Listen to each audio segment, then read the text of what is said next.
अस्सलाम वालेकुम स्टूडेंट्स। आज हम सॉल्व करेंगे चैप्टर नंबर 4 के न्यूमेरिकल्स को।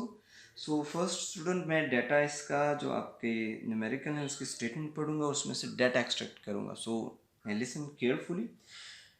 न्यूमेरिकल नंबर 4.1 हमारे पास है, a man pushes a lawn mower with a 40 Newton force. यानी एक लॉन मोवर यानी यूँ समझ लो ग्रास काटने वाली जो मशीन होती है वो उसको 40 न्यूटन की फोर्स के साथ पुश कर रहा है। जितनी फोर्स वो अप्लाई कर रहा है that F is equal to 40 newton. Okay, next student हमें बताया गया at an angle of 20 degree, और हमें थीटा भी बता दिया गया कि जिस एंगल पे वो पुश कर रहा है वो एंगल हमें बता दिया गया theta is equal to 20 degree downward from the horizontal, यानी हॉरिजॉन्टल से डाउनवर्ड मूव कर रहा है। Find the work done by the man, जो वो शख्स वर्क डन कर रहा है वो हमने फाइंड आउट करना है। As he cuts a strips of grass 20 metre long, यानी अगर वो डिस्टेंस कवर करता है ग्रास की स्ट्रिप्स को कट करते हुए 20 मीटर्स का, कितना डिस्टेंस स्टूडेंट्स कवर कर रहा है 20 मीटर्स का, तो वो कितना वर्क डन करता है, वो जो वर्क डन है वो हमने कैलकुलेट करना है। ठीक है स्टूडेंट्स, वेरी सिंपल क्वेश्चन है। चलें इसका सॉल्यूशन की तरफ जाते हैं जी। हम सॉल्यूशन क्या होगा students, as we know the formula to calculate the work done is equal to F dot D. Dot product खत्म करेंगे क्योंकि ये दोनों वेक्टर क्वांटिटीज हैं। मेरी मार्कर चूंकि बोल्ड करके लिख रही है इसलिए मैं उनके ऊपर वेक्टर का सिंबल जो है वो रिप्रेजेंट नहीं कर रहा। एफ डी क्या आ जाएगा मेरे पास, एफ डी कॉस थीटा। हमारे पास फोर्स भी है, डिस्प्लेसमेंट डिस्टेंस भी उन्होंने दे दिया हमें, तो कॉस थीटा भी है। ठीक है, थीटा भी है, वैल्यूज पुट करते हैं। Work done is equal to हमारे पास आ जाएगा, फोर्स कितनी है स्टूडेंट्स देखिए, हमें 40 न्यूटन की फोर्स दी गई है, टाइम्स उसने कितना डिस्टेंस कवर किया 20 मीटर्स का। क्योंकि ये पहले से ही मीटर में गिवन है इसलिए यहाँ पे यूनिट्स की कन्वर्जन जो है वो अब ज़रूरी नहीं है। टाइम्स हमारे पास आ गया कॉस, और थीटा की वैल्यू हम यहाँ पे पुट कर देंगे 20 डिग्री। ठीक हो गया स्टूडेंट्स। चलें जी, वर्क डन हमारे पास क्या आ जाएगा, W इज इक्वल टू, इन सबको मल्टीप्लाई करेंगे तो मेरे पास एक फिगर आ जाएगी। पहले चलें कॉस को सॉल्व करते हैं, तो ये आ जाएगा 4 200, ये हमारे पास आ जाएगा 800 टाइम्स कॉस 20 डिग्री को अगर सॉल्व करें तो 0.93 जो है हमारे पास आंसर आ जाएगा। 800 को 0.93 से मल्टीप्लाई करेंगे तो हमारे पास आ जाएगा जी 751.68। अब चूंकि वर्क है and as we know the unit of work is joule, so this is our exact answer. अब यहाँ पे आगे स्टूडेंट बुक के अंदर इसको माइट बी पॉसिबल कि आपको साइंटिफिक नोटेशन में लिख दिया गया हो, तो इसको आप उस तरह से भी लिख सकते हैं कि 7.51 टाइम्स 10⁻, ये पॉइंट यहाँ से हमने इधर शिफ्ट कर दिया है। ठीक है, तो हमने दो डिजिट्स इसको यहाँ पे ले गए हैं तो 10⁻⁻² हमारे पास आ जाएगा जाओ। So that is the answer of question number 4.1। Students, numerical number 4.2, इसकी स्टेटमेंट जरा अंडरस्टैंड करते हैं। अ रेन ड्रॉप है mass m is equal to 3.35 times 10⁻⁻5 kilogram, means the mass of the rain drop हमें दे दिया गया 3.35 times 10⁻⁻5 kilogram. It is the mass of a raindrop falls vertically at constant speed under the influence। यहाँ पे student एक point note कर लें कि उन्होंने कांस्टेंट स्पीड का वर्ड यूज कर लिया, अंडर द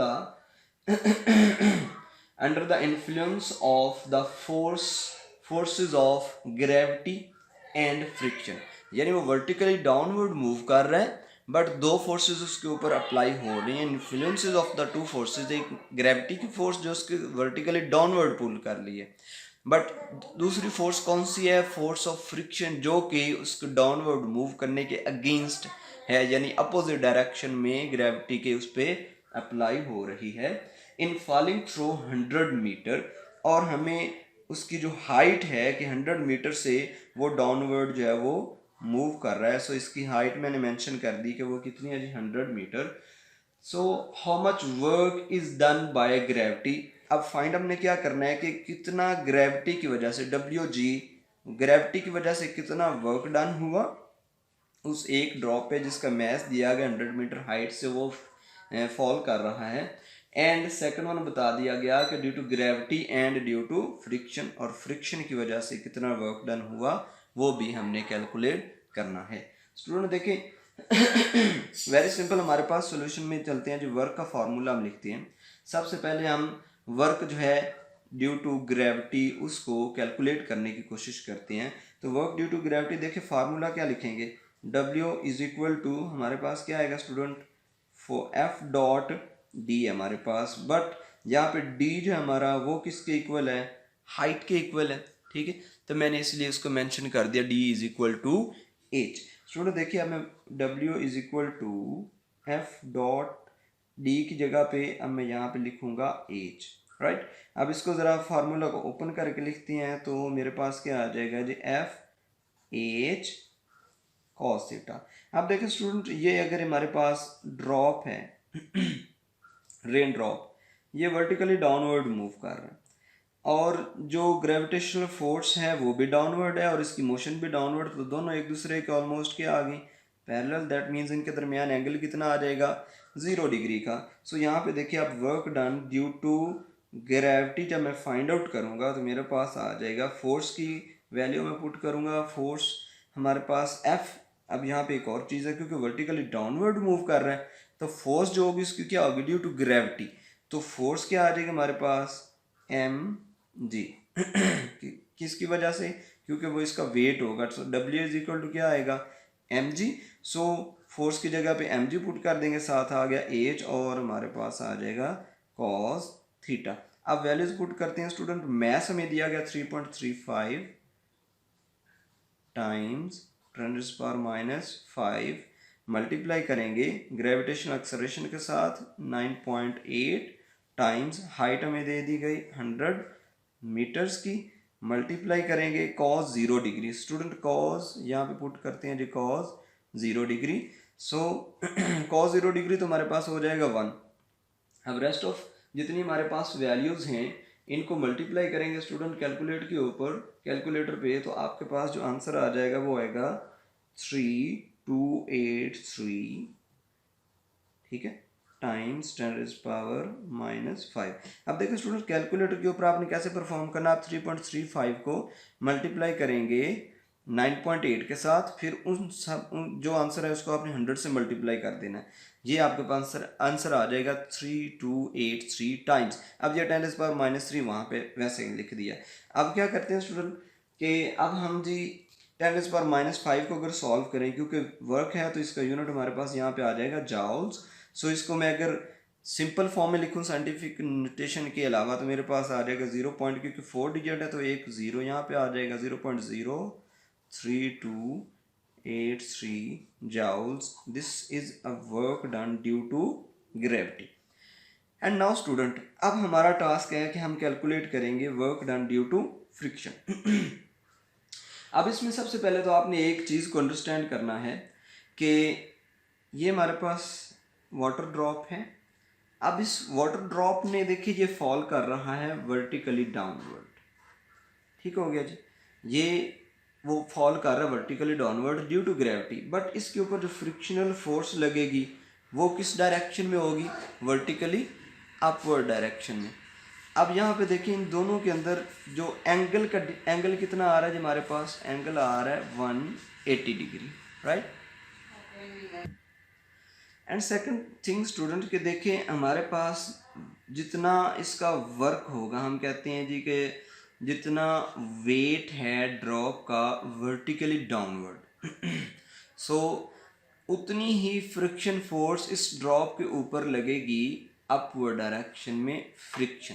ये बात होगी क्लियर कि जितना इस वाटर ड्रॉप का वेट होगा वर्टिकली डाउनवर्ड उतनी इसके ऊपर फ्रिक्शन लगेगी। बट इन स्टूडेंट्स अब हमने फाइंड आउट करना है work done due to friction. अब यहाँ पे क्रिटिकली आपने इस पॉइंट को समझने, इसमें छोटी सी मिस्टेक आपका आंसर रॉन्ग कर सकती है। देखिए ये हमारे पास वाटर ड्रॉप है, ये वर्टिकली डाउनवर्ड मूव कर रहा है, किस वजह से, ड्यू टू इट्स वेट, और डाउनवर्ड मूव कर रहा है तो उसके ऊपर एक फ्रिक्शन फोर्स लग रही है जो कि इस वेट की अपोजिट डायरेक्शन में होगी। बट ये दोनों इक्वल होंगी। इस चीज़ को हम ड्रैग फोर्स में भी अंडरस्टैंड कर चुके हैं स्टूडेंट, फ्रीली फॉलोइंग में भी हमने इसको देखा कि फ्रिक्शन जो है वो इसके वेट के इक्वल आ जाएगी। दैट मीन्स कि मैं लिख सकता हूँ कि F is equal to W, ठीक है, यानी उसका weight which is equal to mg। Student देखिए अब अगर यहाँ पे तो मैंने लिख लिया कि मेरे पास जो फ्रिक्शन है वो इज इक्वल टू आ गई mg। अब स्टूडेंट जब वैल्यू पुट करते हैं हम कि work done due to friction WF is equal to F dot H, तो क्या आ जाएगा mgh cos थीटा। अब यहाँ पे स्टूडेंट देखिए अगर मैं cos थीटा, थीटा कितना आएगा 180 डिग्री, क्योंकि एक दूसरे के अपोजिट डायरेक्शन मूव कर रहे हैं। अगर मैं पुट करता हूँ mgh, यहाँ पे पुट करते हैं जी cos 180 डिग्री। स्टूडेंट देखिए 180 cos 180 degree is equal to -1। That means कि मेरे पास ये work done due to friction जो है उसका फार्मूला क्या आ जाएगा -mgh। ठीक हो गया स्टूडेंट। देखिए हमारे पास इसका फार्मूला था पॉजिटिव mgh, उस वहाँ पे cos 0 डिग्री था 1 हो गया, यहाँ पे -mgh। दैट मीन्स के work done due to friction and work done due to gravity equal आएगा, बट इन अपोजिट डायरेक्शन आ रहे होंगे। स्टूडेंट्स वैल्यूज पुट करते हैं हमारे पास work done due to friction is equal to, अब मैस माइनस का सिंबल आ गया, मैस हमारे पास है जी 3.35 टाइम्स 10⁻⁻⁵, ठीक है, मल्टीप्लाई करेंगे gravitational acceleration that is 9.8 times height हमें दे दी गई 100 मीटर्स। ठीक है स्टूडेंट्स, चलें जी वैल्यूज पुट कर लिया हमने, इनको सॉल्व करते हैं। तो सॉल्व करने से देखिए हमारे पास आंसर क्या आएगा, सिमिलर आंसर हमारे पास आ जाएगा, क्योंकि वही वैल्यूज हैं 3283 टाइम्स 10⁻⁻⁵ जाउल्स। अब स्टूडेंट फाइनलाइज करके हम अगर इसका आंसर लिखें तो इसको मेरे पास आ जाएगा 0.03283 जाउल्स। ठीक है जी, ये हमारे पास आ गया work done due to friction. Student next हमारे पास क्वेश्चन नंबर 4.3। अब इस क्वेश्चन में हमें वेरी सिंपल सा क्वेश्चन है, इसकी स्टेटमेंट ज़रा देखें। स्टेटमेंट में हमसे पूछा जा रहा है कि 10 ब्रिक्स ईच 6 सेंटीमीटर थिक, के नंबर ऑफ ब्रिक्स हमें दे दिया गया है जी। मैं अगर उसको m से रिप्रेजेंट करूं तो वो हमारे पास 10 ब्रिक्स हैं। अब ये 10 ब्रिक्स को हर एक ब्रिक की जो हाइट है 6 सेंटीमीटर थिक, यानी हाइट अगर उसकी मैं कहूँ तो वो हमारे पास है जी 6 सेंटीमीटर्स। इसको मैं मीटर्स में कन्वर्ट करूँगा तो मेरे पास आ जाएगा 6/100। सो यहाँ पे मीटर मेंशन करना ज़रूरी है, मेरे पास आ जाएगा 0.06 मीटर्स। नेक्स्ट हमें बता दिया गया है कि एंड मैस 1.5 किलोग्राम, और हर ब्रिक का जो मैस है वो दे दिया गया that is 1.5 kilogram. Lie flat on table, कि वो टेबल के ऊपर इस तरह से ना ब्रिक्स, ये अगर फर्स्ट ब्रिक है, सेकंड ब्रिक है, थर्ड एंड फोर्थ, तो ये इस तरह से bricks lies flat on table पड़ी हुई हैं। How much work is required to stack them on one of the top and other, कि उन एक ब्रिक के ऊपर दूसरी ब्रिक को रखेंगे, फिर उसके ऊपर थर्ड को, फिर उसके ऊपर फोर्थ को, इस तरह से इन सब को स्टैक ऐसे करते हैं एक दूसरे के ऊपर रखने के लिए हमें टोटल कितना वर्क डन करना पड़ेगा, वो जो वर्क है वो हमने कैलकुलेट करना है। स्टूडेंट्स देखिए यहाँ पे ये मैंने एक उनका स्टैक बनाने की कोशिश की है। ये मैंने ले ली first brick, that is the first brick जो मैंने टेबल के ऊपर रखी है। अब इसका देखें, क्योंकि इस हम यहाँ पे वर्क डन करेंगे, जितनी ब्रिक्स हम ऊपर रखते जाएंगे उन ब्रिक की जो वर्क है वो किस में टोटल एनर्जी, पोटेंशियल एनर्जी की फॉर्म में स्टोर होता जाएगा।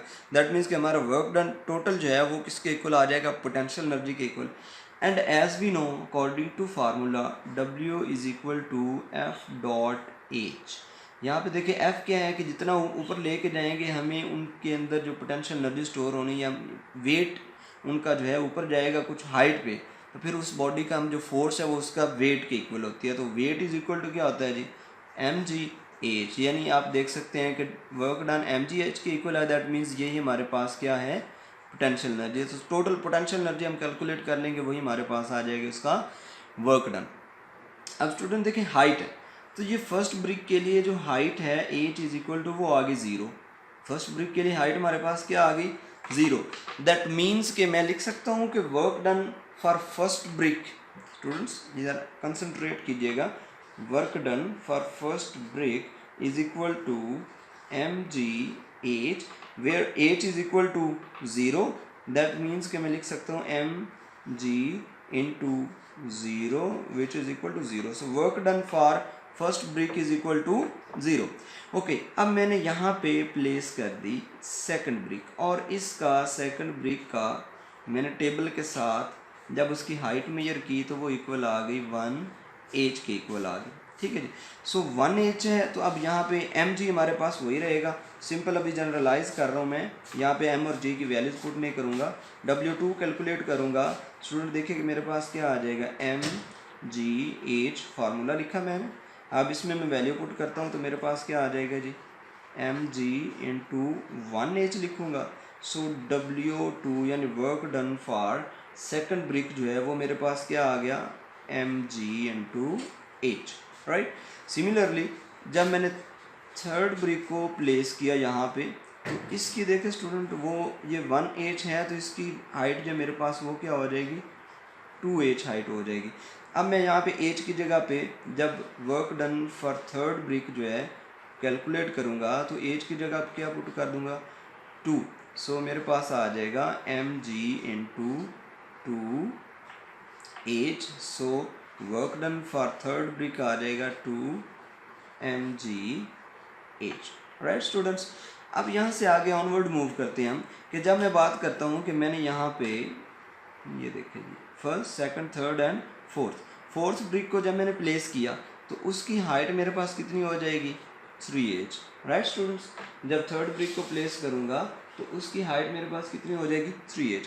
अब वर्क डन फॉर, सॉरी ये फोर्थ है लेकिन उसकी फोर्थ ब्रिक प्लेस की 3h उसकी हाइट आ गई। Work done for fourth brick मेरे पास क्या आ जाएगा जी, मैं डायरेक्ट पुट कर रहा हूँ mg इंटू एच के अंदर वैल्यू यहाँ पे पुट करूँगा 3h, ठीक है। So work done for fourth brick मेरे पास क्या आ जाएगा, 3mgh। सिमिलरली जब हम लिखते हैं work done for fifth brick तो वो क्या आ जाएगा हमारे पास, 4mgh, ठीक है स्टूडेंट। यहाँ पे देखें, यहाँ पे आ जाएगा 4h, आगे जाएंगे यहाँ पे 5h, 7h, 8h and 9h, और यहाँ पे मेरे पास आ जाएगा, ठीक है। सो सारी की सारी ब्रिक्स के लिए हमने देख लिया हमारे पास h की वैल्यू जो है वो क्या आ रही है। अब मैं यहाँ पे लिख रहा हूँ, सिमिलरली मेरे पास W5 है, सो W6 क्या आ जाएगा, 5mgh and W7 is equal to 6mgh, ठीक है। यहाँ पे पुट करते हैं जी W8 is equal to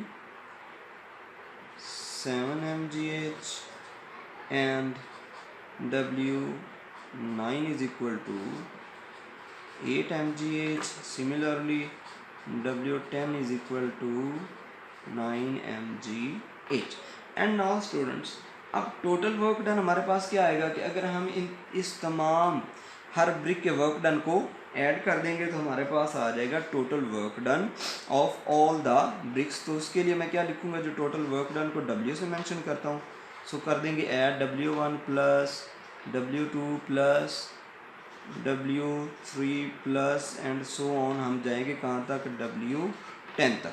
student value put करता हूँ, W1 मेरे पास किसके इक्वल है देखिएगा, W1 इज इक्वल टू है जी 0 प्लस W2 हमारे पास है mgh के equal plus W3 2mgh plus W3 and W4 जो है वो हमारे पास है 3mgh plus 4mgh plus 5mgh plus 6mgh plus 7mgh plus 8mgh and for 10th brick आ जाएगा हमारे पास 9, यहाँ पे भी h लिखेंगे mgh। स्टूडेंट अब जब मैं टोटल वर्क डन जो है इन सब को जब मैं ऐड करूँगा तो मेरे पास W is equal to 9 + 8 7 6 add करेंगे तो मेरे पास आ जाएगा 45 mgh। And now we have the value of mass, gravitational acceleration and age. अब इनकी वैल्यूज पुट करते हैं तो हमारे पास क्या आ जाएगा 45 times mass of each brick जो है वो हमें दिया गया है, mass of each brick is 1.5 kilogram times G की वैल्यू पुट करेंगे दैट इज़ 9.8 और हाइट जो है वो हमने टोटल हाइट अगर कैलकुलेट करें तो वो हमारे पास है हर ब्रिक की यहाँ पे ये हाइट क्या है, this height for each brick वो हमारे पास आ जाएगी 0.06 मीटर्स। सो इन सब को जब हम मल्टीप्लाई करेंगे तो टोटल वर्क डन हमारे पास आ जाएगा 39.69 जाउल्स। इसको राउंड ऑफ करके हम 40 जाउल्स लिख सकते हैं। That is the answer of question number 4.3। Students next हमारे पास क्वेश्चन नंबर 4.4। इसमें इसकी ज़रा स्टेटमेंट देखिएगा 4.4 की। A car of mass 800 kilogram, एक कार है जिसका मैस है हमारे पास 800 किलोग्राम और वो इनिशियल वेलोसिटी के साथ मूव कर रही है। उसकी इनिशियल वेलोसिटी हमें दे दी गई that is vi which is equal to 54 kilometres per hour, that is 54 kilometres per hour. Student इसको हम यहाँ पे मीटर्स पर सेकंड में कन्वर्ट करेंगे। देखिएगा ज़रा, सबसे पहले मैंने लिखा 54, अब ये किलो की जगह किलो जो है वो क्योंकि 1000 के इक्वल होता है, मैंने उसकी जगह मल्टीप्लाई कर दे 1000 एंड पर आवर है दैट मीन्स बटे के नीचे आएगा। आवर है उसको हमने सेकंड में कन्वर्ट करना है तो 60 टाइम्स 60 लिखेंगे। ठीक हो गया स्टूडेंट्स। अब यहाँ पे इसको जब आप लोग सॉल्व करेंगे ये 0 से ये 0 कट जाएगा, इसको इससे काट दें।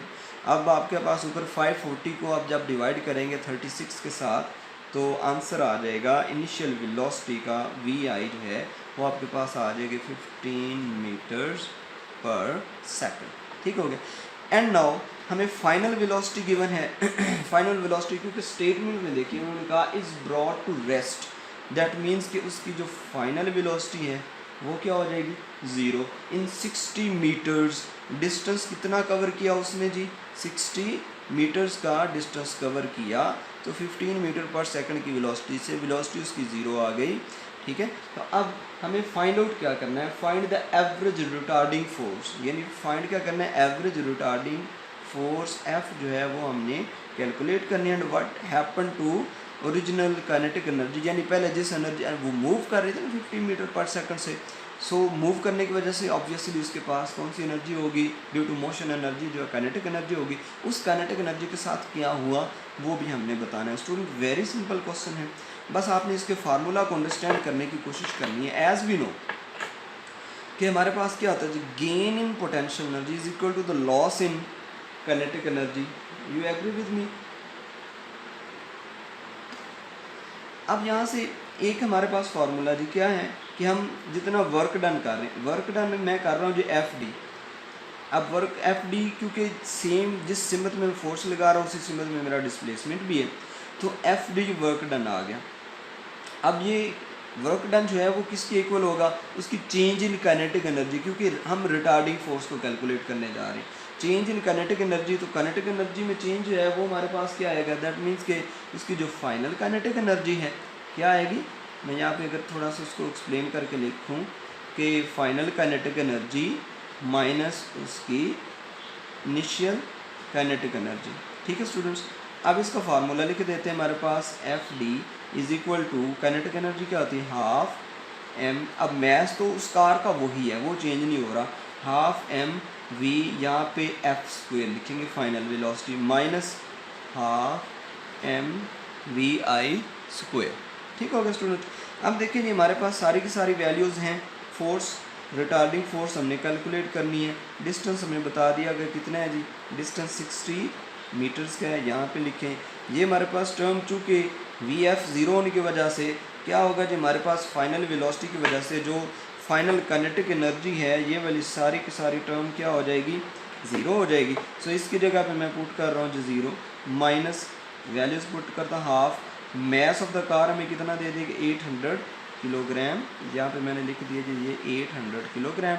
मल्टीप्लाई करेंगे, इनिशियल किया हमारे पास आ गया माइनस हाफ, एम की जगह पे हमने मैस 800 किलोग्राम है, वेलोसिटी हमारे पास इनिशियल वेलोसिटी कितनी 15 मीटर्स पर सेकंड स्क्वायर। ठीक हो गया। अब यहाँ पे नीचे सॉल्व करते हैं, हमारे पास ये 800 टाइम्स मैंने लिखा 15 का स्क्वायर जो है वो हमारे पास कितना आ जाएगा 225। यहाँ पे स्टूडेंट क्या वैल्यू होगी हमारे पास 225 ओवर 2, ये 2 हमारे पास आ गया टाइम्स ये वाला 60।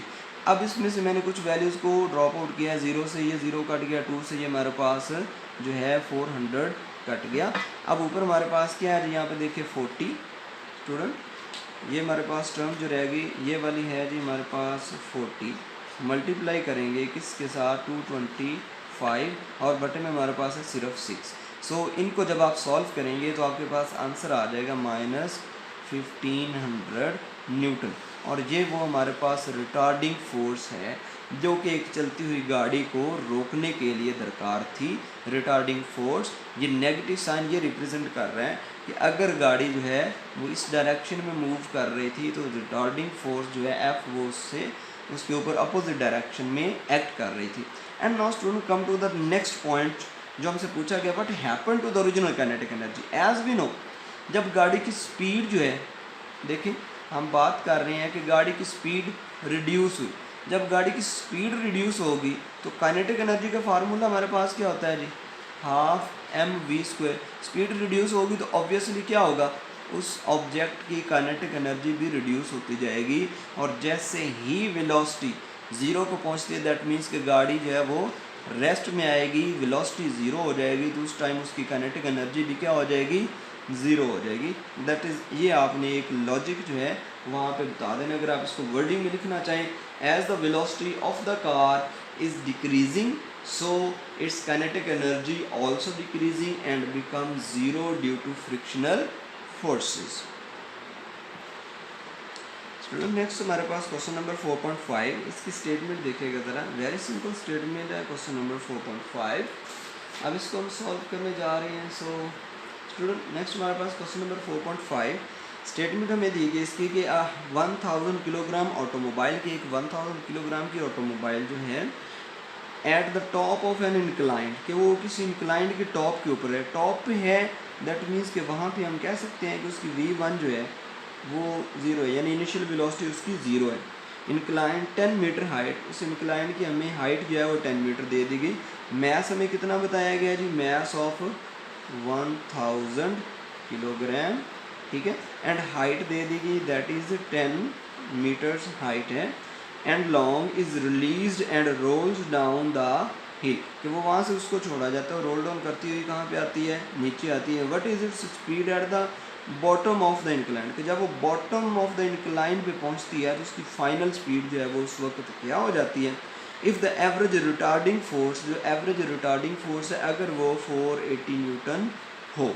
सो स्टूडेंट वेरी सिंपल क्वेश्चन है, हमने इसकी स्पीड फाइंड आउट करनी है। So as we know to calculate the speed, हमें इसका फार्मूला पता है कि loss of potential energy is equal to gain in kinetic energy plus work done, कि जितनी इसके पास यहाँ पे पोटेंशियल एनर्जी है डाउनवर्ड आते हुए वो पोटेंशियल एनर्जी कन्वर्ट होती जाएगी इनटू काइनेटिक एनर्जी, ठीक है। लेकिन साथ ही साथ कुछ फ्रिक्शन फोर्स की वजह से इसकी पोटेंशियल एनर्जी उधर भी यूटिलाइज हो रही होगी, तो इसलिए हम क्या करेंगे, work done against potential energy भी यहाँ पे ऐड करेंगे। Loss in potential energy means कि mgh1 minus mgh2 and gain in kinetic energy means कि half mv2² minus half mv1²।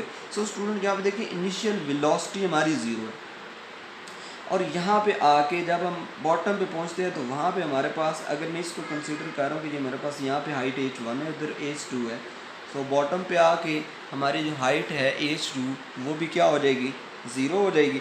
सो इन दोनों टर्म्स को आपने देखना है कि यहाँ पे v1 0 है और जहाँ पे h2 0 है, जहाँ पे h2 0 है ये वाली टर्म भी 0 हो जाएगी, जहाँ पे हमारे पास v1 0 है वो वाली टर्म भी क्या हो जाएगी, 0 हो जाएगी।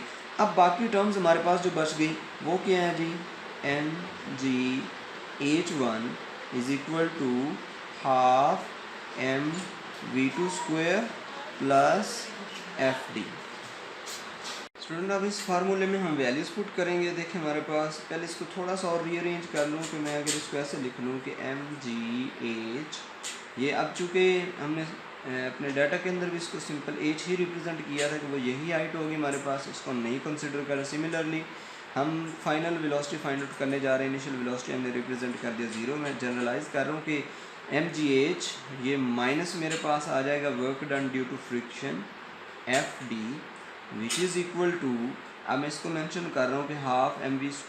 सो ये मेरे पास क्या आ गया, हाफ mv²। सो ये फाइनल वेलोसिटी जो है ये मैंने कैलकुलेट करनी है। अब इसमें वैल्यूज़ पुट करता हूँ। मैस हमें कितना दिया गया जी, देखिए हमारे पास मैस है 1000 किलोग्राम। यहाँ पे पुट कर रहा हूँ मैस इज़ 1000 किलोग्राम। मल्टीप्लाई करेंगे, जी की वैल्यू है 9.8 टाइम्स एज हाइट जो है वो हमें दे दी गई है 10 मीटर्स। ओके, यहाँ पे 10 मीटर हाइट पुट कर दी, माइनस फ्रिक्शनल फोर्स वो हमें दे देगी 480 न्यूटन्स। एंड हमारा जो डिस्टेंस उसने कवर किया, डिस्टेंस स्टूडेंट कितना कवर किया, 100 मीटर्स का।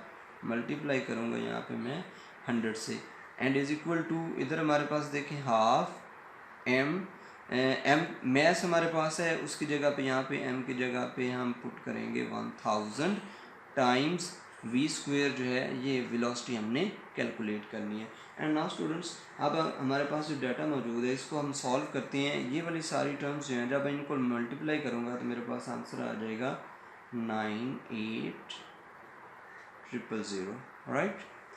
ओके, एंड माइनस 480 को 100 से मल्टीप्लाई करेंगे तो ये 48 और ये 100 है तो 20 इसके साथ ऐड कर देते हैं, इज इक्वल टू ये हाफ, यानी 2 को 1000 से डिवाइड करेंगे तो हमारे पास ये रह जाएगा सिर्फ 500 v²।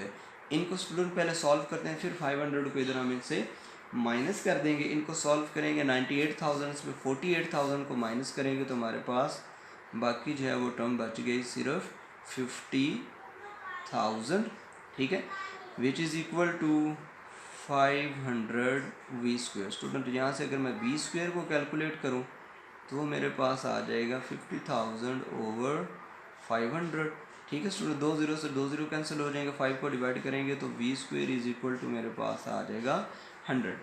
ओके स्टूडेंट्स, अब यहाँ पे 100 है तो ऑब्वियसली अब हम यहाँ से रिमूव करना हमने स्क्वायर को, क्योंकि हमने वैल्यू फाइंड आउट करनी है स्क्वायर की नहीं, सिर्फ हमें v की वैल्यू चाहिए। So taking square root on both sides मेरे पास क्या आ जाएगा, ये v is equal to, and square root of 100 is 10 meters पर second.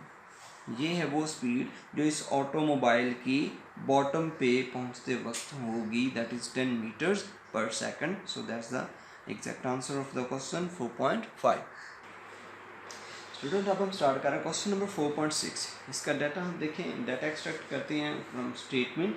Question number 4.6 student, statement है इसकी कि 100 मीटर क्यूब ऑफ वाटर, यानी वॉल्यूम ऑफ द वाटर जो है v वो हमें दे दिया गया है 100 meter cube of the water is pumped from a reservoir into a tank, कि वो एक रिजर्वायर से टैंक में पंप किया जा रहा है 10 meter higher than the reservoir, यानी जो टैंक की हाइट है वो 10 meter higher than the reservoir है। इन 20 मिनट्स जो टाइम लगा पानी को, यानी इतना वॉल्यूम पानी का ट्रांसफ़र करने में 10 मीटर की हाइट तक जितना टाइम लगा वो टाइम लगा जी 20 मिनट्स का टाइम। एंड 20 मिनट्स हैं स्टूडेंट, एज वी नो कि हमने टाइम को ऑलवेज किस में लेना है, सेकंड्स में लेना है। सो टाइम जो है 20, इसको मैं मल्टीप्लाई करूँगा मिनट्स को सेकंड्स में कन्वर्ट करने के लिए 60 से, तो ये मेरे पास आ जाएगा 1200 सेकंड्स ऑफ द टाइम, ठीक है। And if density of the water is 1000 kilogram, यानी डेंसिटी ऑफ द वाटर रो जो है वो अगर हमें दे दी गई हो 1000 kilogram per metre cube, 1000 kilogram per metre cube. So हमने फाइंड आउट क्या करना है जी, increase in potential energy. Potential energy हमें पता है हम किस में कैलकुलेट करते हैं, mgh में। एक तो हमने ये कैलकुलेट करना है। Second, the power delivered by the pump, कितनी पावर जो है वो पंप ने डिलीवर की वो भी हमने कैलकुलेट करनी है। ये था हमारा डाटा जो हमने स्टेटमेंट में से एक्सट्रैक्ट किया। अब हम मूव करते हैं सॉल्यूशन की तरफ कि इस न्यूमेरिकल को सॉल्व कैसे करना है। फर्स्ट ऑफ ऑल स्टूडेंट देखिए, हमने इसकी पोटेंशियल एनर्जी को कैलकुलेट करना है। सो पोटेंशियल एनर्जी जो है उसका फार्मूला हमारे पास है जी, पोटेंशियल एनर्जी का देखें तो हमारे पास that is equal to mgh, यानी गेन इन पोटेंशियल एनर्जी आ रहा है, तो mgh हमारे पास आ गया। अब यहाँ पे स्टूडेंट हमारे पास m गिवन नहीं है, तो m के लिए हमें देखिए रो भी दे दी गई और वॉल्यूम भी गिवन है। मैथ कैलकुलेट करने के लिए स्टूडेंट हम डेंसिटी का फार्मूला यूटिलाइज करेंगे, जिसमें हमें डेंसिटी भी गिवन है और वॉल्यूम भी गिवन है। So as we know density is equal to mass पर यूनिट वॉल्यूम। अब यहाँ पे हमने मास कैलकुलेट करना है, दैट मीन्स हमारे पास मास जो है वो इक्वल आ जाएगा density multiplied by volume. So student mass of the water calculate करते हैं। डेंसिटी हमें कितनी गिवन है जी 1000, मल्टीप्लाई करेंगे वॉल्यूम गिवन है जी 100, ठीक है। सो मास ऑफ द वाटर जो है वो हमारे पास आ जाएगा अबाउट 1 लाख किलोग्राम, ठीक हो गया स्टूडेंट्स। अब इसकी वैल्यू हम पुट करते हैं mgh के अंदर। यहाँ पे देखिएगा फिर मेरे पास जो पोटेंशियल एनर्जी है मैं वैल्यूज पुट कर रहा हूँ। मास मेरे पास आ गया जी 1 लाख मल्टीप्लाइड बाई जी की वैल्यू 9.8 टाइम्स हाइट हमें कितनी दी गई स्टूडेंट्स देखें 10 मीटर्स की, ठीक। अब इसमें इनको सबको मल्टीप्लाई करेंगे, 10 टाइम्स 10 और ऐड हो जाएगी और ये 9.8 मीन्स मेरे पास आ जाएगा 98 के साथ ये वाले 5 जीरोस। पोटेंशियल एनर्जी आ गई किसमें, जाउल्स के अंदर, ठीक। अब मैं इसको साइंटिफिक नोटेशन में अगर लिखूँ तो 9.8 times 10 to raise power 1 2 3 4 5 and 6 joules आ जाएगा, ठीक है। 9.8 times 10 to raise power 6 joules. And now student अब नेक्स्ट पोर्शन है जी हमारे क्वेश्चन का, जिसमें हमने बताना है कि पावर कितनी है। अब हमारा टास्क क्या है कि हमने पावर को कैलकुलेट करना है। स्टूडेंट पावर का फार्मूला क्या होता है, power is equal to work पर यूनिट टाइम, ठीक है। सो वर्क डन पर यूनिट टाइम, हमारा वर्क जो है वो किसके इक्वल है, क्योंकि हमने वाटर को कुछ हाइट पे जाकर सेव करना है। सो ऑब्वियसली हमारा सारा का सारा वर्क डन जो है वो कन्वर्ट हो जाएगा into potential energy over time. So अब हम पावर कैलकुलेट करेंगे। P is equal to potential energy हमने कैलकुलेट की 9.8 times 10 is power 6 over time. Student हमने कैलकुलेट किया कितना हमारे पास 1200 सेकंड्स। वैल्यूज पुट करते हैं तो पावर हमारे पास आ गई। जब आप इनको डिवाइड करेंगे तो आपके पास पावर का आंसर आ जाएगा 8166.6 8166.6। अब पावर है तो पावर का यूनिट होता है हमारे पास वाट। अब इधर साइंटिफिक नोटेशन में लिखूँ तो क्या आ जाएगा 8.166 times 10 raise power 3 watt. That means ये 10 रेज पावर 3 को मैं किलो में लिख सकता हूँ, तो मेरे पास एग्जैक्ट आंसर आ जाएगा 8.1 या 8 पॉइंट में इसको राउंड ऑफ कर देता हूँ 2 आ जाएगा kilowatt. That is the power, जितनी पावर हमें रिक्वायर्ड थी उस 100 मीटर क्यूब वॉल्यूम के या फिर 1 लाख किलोग्राम वाटर को हमने ट्रांसफ़र करना था 20 मिनट्स के अंदर 10 मीटर हाइट पे टैंक के अंदर। स्टूडेंट क्वेश्चन नंबर 4.7 सिंपल सा क्वेश्चन है, हमें डाटा गिवन है इसका। A force thrust of 400 newton is required, यानी फोर्स थर्स्ट जो हमें दी गई है F that is equal to 400 Newton required to overcome road friction and air resistance in propelling an automobile at 80 kilometres per our. यानी जो velocity हमें दे दी गई वो वेलोसिटी है 80 किलोमीटर्स पर आवर। अब स्टूडेंट यानी हमें सिंपल सा क्वेश्चन में ये पूछा जा रहा है या यूँ समझ ले बताया जा रहा है कि फोर्स 400 न्यूटन की फोर्स चाहिए हमें किस चीज़ के लिए, ओवरकम करने के लिए, यानी ओवरकम करने के लिए या सामना करने के लिए किस चीज़ का, road friction and air resistance के। एक गाड़ी चलेगी ना ऑब्वियसली सड़क के ऊपर चलेगी, टायर्स और रोड के दरमियान फ्रिक्शन होगी। दूसरा गाड़ी हमारे एटमॉस्फेयर के अंदर भी मौजूद है तो वहाँ पे एयर फ्रिक्शन भी होगी। इन दोनों को ओवरकम करने के लिए हमें इतनी ये डाटा रिक्वायर्ड है कि फोर्स जो है वो 400 न्यूटन होनी चाहिए और इंजन की velocity at least 80 kilometres per our होनी चाहिए। सो इन दोनों के होते हुए हमें कितनी पावर का इंजन जो है वो रिक्वायर्ड है, ये हमसे डिमांड की जा रही है, आप बताएं। स्टूडेंट देखिए सबसे पहले हम क्या करते हैं, 80 किलोमीटर्स पर आवर जो हमें स्पीड दी गई है, मैं यहाँ पे इसको मेंशन कर देता हूँ कि वी, तो इसको पहले हम मीटर्स पर सेकंड मिलेंगे, क्योंकि हम ये हमारे पास बेस यूनिट्स नहीं है। सो ऑलवेज़ हम अपने न्यूमेरिकल्स के अंदर बेस यूनिट्स को यूज़ करेंगे। सो बेस यूनिट के लिए मैं क्या करता हूँ जी, 80 है, किलो के लिए मल्टीप्लाई करूँगा 1000 के साथ, ठीक है, एंड मीटर्स पर आवर है। अब आवर को मैंने सेकंड्स में कन्वर्ट करना है, तो 60/60। अब इसको सॉल्व करेंगे, 0 से 0 कैंसिल, ये 0 से सेकंड 0 भी कैंसिल हो जाएगा। 80 × 10 हमारे पास रह जाएगा जी सिर्फ 800/36। इनको जब आप सॉल्व करेंगे तो 22.22 मीटर्स पर सेकंड जो है वो हमारे पास वेलोसिटी आ जाएगी। अब हमने पावर कैलकुलेट करनी है। स्टूडेंट देखिए कि यहाँ पे कीनली आपने इसको अंडरस्टैंड करना है। फार्मूला मैं ड्राइव करूँगा, जब फार्मूला यूटिलाइज करना है। स्टूडेंट कीप इन माइंड, अभी हमने जितना काम कर लिया ना, ये वाला जो हमने सिर्फ अभी डाटा एक्सट्रैक्ट किया, आपको इतना काम करने के सिर्फ 0.5 मार्क्स मिलेंगे। टोटल आपके मार्क्स होते हैं 3 न्यूमेरिकल के, तो ये 0.5 मार्क्स।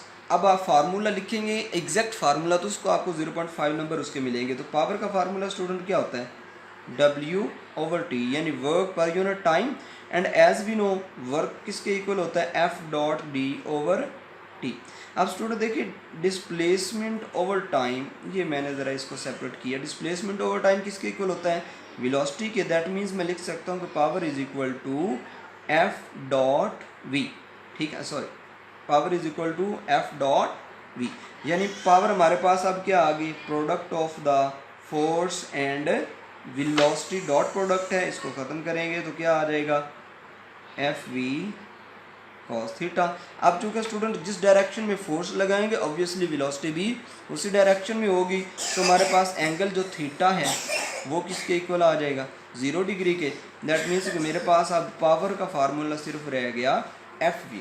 ये स्टूडेंट हाफ नंबर आपको इसका मिलेगा, हाफ नंबर यहाँ पे एग्जैक्ट फार्मूला लिखने का मिलेगा, आप 1 नंबर के मुस्तैक हो जाएंगे। लेकिन अब इसके बाद अगर आप इसको सॉल्व करते हैं, ठीक है, तो सोल्यूशन का आपको 1 नंबर मिलेगा।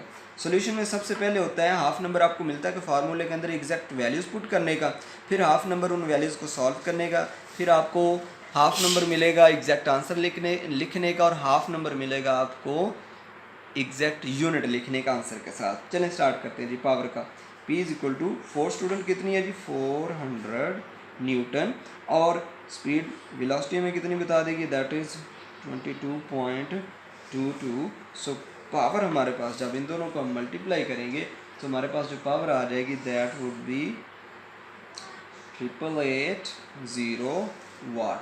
ठीक है स्टूडेंट, अगर आप इसको राउंड ऑफ करके लिखें पहले इसको साइंटिफिक नोटेशन में लिखता हूँ 8.88 टाइम्स 10⁻³ वाट आ जाएगा। अब मैं इसको लिख सकता हूँ पावर इज इक्वल टू, मेरे पास आ गई 8.9 किलो वाट। सो इतनी पावर का हमें जो इंजन है वो रिक्वायर्ड होगा कि हम अपने मुतलका टारगेट को अचीव कर सकें। स्टूडेंट हमारे पास क्वेश्चन नंबर 4.8, इसमें पूछा जा रहा है हमसे कि how large a force is required to accelerate an electron having mass m is equal to 9.1 times 10⁻³ kilogram from rest to a speed of, यानी रेस्ट है तो इनिशियल वेलोसिटी हमारे पास उसकी जो vi है वो कितनी आ गई स्टूडेंट, 0। ठीक है, स्पीड ऑफ यानी final velocity, so vf which is equal to 2.0 times 10⁻⁷ 2.0 times 10⁻⁷ metres पर second through a distance of 5 centimetre. Distance जो वो कवर कर रहा है वो है 5 सेंटीमीटर। सो हम इसको कन्वर्ट करेंगे मीटर्स में, 5 टाइम्स 100, सो आ जाएगा 0.05 मीटर्स, राइट। सो स्टूडेंट ये हमारे पास डाटा है। अब जो फोर्स रिक्वायर्ड है उस 0 वेलोसिटी से उसको इतनी वेलोसिटी तक 5 मीटर्स के डिस्टेंस के अंदर, सेंटीमीटर के डिस्टेंस में इतनी वेलोसिटी तक मूव करवाने के लिए कितनी फोर्स हमें रिक्वायर्ड है वो हमने कैलकुलेट करनी है। सो स्टूडेंट सोल्यूशन पे आते हैं। देखिए as we know the work energy principle the work done is equal to change in kinetic energy. So work का फार्मूला मैंने लिखा F D which is equal to half m v f square, change in kinetic energy half m v a square minus half m v i square. So student देखिए initial velocity जो कि हमारे पास क्या है, initial velocity हमारे पास है zero. So initial velocity zero होने की वजह से ये सारी टर्म क्या हो जाएगी, ज़ीरो हो जाएगी। सो मेरे पास बाकी फार्मूला रह गया F D is equal to half m v f square. अब हमने एफ फाइंड आउट करना है, पहले हम सिमिलर न्यूमेरिकल एक सॉल्व कर चुके हैं। सो देखिए जी एफ इंटू डिस्टेंस कितना दिया गया, 0.05 which is equal to half, mass हमें बता दिया गया है जी, mass of an electron 9.1 times 10⁻⁻31 and times, अब मल्टीप्लाई करेंगे फाइनल वेलोसिटी के स्क्वायर के साथ। फाइनल वेलोसिटी स्टूडेंट हमें गिवन है कितनी है जी, 2.0 टाइम्स 10⁻⁷। अब इसका लेंगे हम यहाँ पे स्क्वायर। ओके ना स्टूडेंट, अब हम ये न्यूमेरिकल वैल्यूज़ हैं, आई होप कि आप अपनी कैलकुलेशंस को बेटर परफॉर्म करेंगे, ठीक है। सो अब मैं इसको थोड़ा सा जनरलाइज करके लिखता हूँ कि मेरे पास F is equal to sorry multiply पहले अभी इधर लिखते हैं एफ फोर्स टाइम्स 0.05, ठीक है, is equal to 1/2 times 9.1 times 10⁻⁻31। यहाँ पे इसका स्क्वायर लेंगे तो 2 का स्क्वायर आ जाएगा 4 टाइम्स 10⁻⁷ का स्क्वायर जब वो आ जाएगा 10⁻14, ठीक है। अब इसको फर्दर सॉल्व करते हैं। F cross 0.05 is equal to, इनको स्टूडेंट मैं मल्टीप्लाई करूँगा हाफ को 9.1 को और 4 को, तो मेरे पास आंसर आ जाएगा 18.2 टाइम्स। आप पावर्स को सॉल्व करती हैं, 10⁻⁻31 है और ये +14 जो इसमें सॉल्व करेंगे तो मेरे पास F cross 0.5 times which is equal to 18.2 times 10⁻⁻17, ठीक है स्टूडेंट। अब इनको फर्दर सॉल्व करते हैं तो फोर्स इज इक्वल टू 0.25 जो है इधर डिवाइड हो जाएगा। सो 18.2 ओवर 0.0, यहाँ पे 0.05 है हमारे पास, मल्टीप्लाई करेंगे 10⁻⁻17 के साथ। सो फोर्स हमारे पास जो स्टूडेंट वो आ जाएगी 3.6 जनरलाइज करके टाइम्स 10⁻⁻15 न्यूटन्स। ये वो फोर्स है कि जो एक इलेक्ट्रॉन को 0.05 मीटर्स के डिस्टेंस के अंदर ज़ीरो वेलोसिटी से इतनी वेलोसिटी तक मूव करवाने के लिए रिक्वायर होगी। So that's all student, we have solved all the questions according to smart syllabus. If you have any question, so please comment section के अंदर मुझसे वो क्वेश्चन पूछें, I will obviously solve your problems. So thank you very much. Next video तक के लिए अल्लाह हाफिज़।